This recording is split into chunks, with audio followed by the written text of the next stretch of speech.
তোমার ত্বকের কোমলতা, আরে ভাই কোলাজেন। তোমার চুলের মসৃণতা, আরে কেরাটিন কেরাটিন। রক্তে অক্সিজেনের প্রবাহ, হিমোগ্লোবিন, রোগ প্রতিরোধের ক্ষমতা, অ্যান্টিবডি, এসবই কি? সবই তো অ্যাকচুয়ালি প্রোটিন। কিন্তু কখনো ভেবে দেখেছো এই প্রোটিন তৈরি হয় কিভাবে? এর উত্তর নিহিত রয়েছে জীববিজ্ঞানের একটি অমোঘ সূত্রে, যার নাম সেন্ট্রাল ডগমা। আরে ভাই গোল্ডেন রুল, সেন্ট্রাল ডগমা।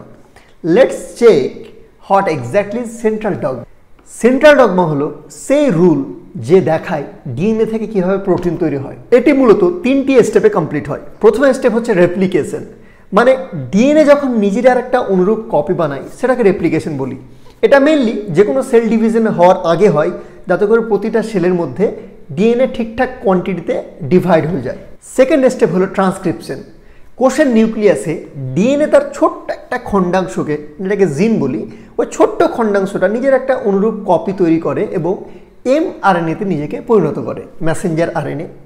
এই অনুলিপিকরণের কাজটা যা সেটা হয় আরএনএ পলিমারেজ এনজাইমের দ্বারা, মানে ডিএনএ থেকে এমআরএনএ তৈরি হওয়াটাকে বলি ট্রান্সক্রিপ্ট। এবার এই তৈরি হওয়া এমআরএনএ নিউক্লিয়াস ত্যাগ করে সাইটোপ্লাজমে গিয়ে রাইবোজোমের সঙ্গে যুক্ত হয়। সেখানে রাইবোজোম এমআরএনএর প্রতিটি কোডন পড়ে ফেলে। তারপর টিআরএনএ সেই কোড অনুযায়ী নির্দিষ্ট অ্যামিনো অ্যাসিড বহন করে আনে এবং একের পর এক যুক্ত করতে থাকে এবং একটা লম্বা পলিপেপটাইড চেইন গঠন করে, যেটাকে আমরা প্রোটিন বলি।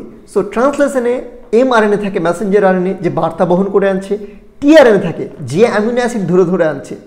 তারপরে থাকে রাইবোজোম, যেটা অ্যাকচুয়ালি প্রোটিন তৈরির ফ্যাক্টরি। আর থাকে অ্যামিনো অ্যাসিডস, যা প্রোটিনের বেসিক ইউনিট। এক লাইনে ডিএনএতে থাকে জীবনের নকশা, আর আরএনএ সেই নকশা বহন করে নিয়ে চলে, আর প্রোটিন সে নকশাকে বাস্তবায়িত করে। সিম্পল। এই ধারাবাহিক তথ্য প্রবাহের নাম সেন্ট্রাল ডগমা। এই পুরো প্রক্রিয়া যদি পরিষ্কার হয়ে থাকে তাহলে কমেন্ট করে জানাও।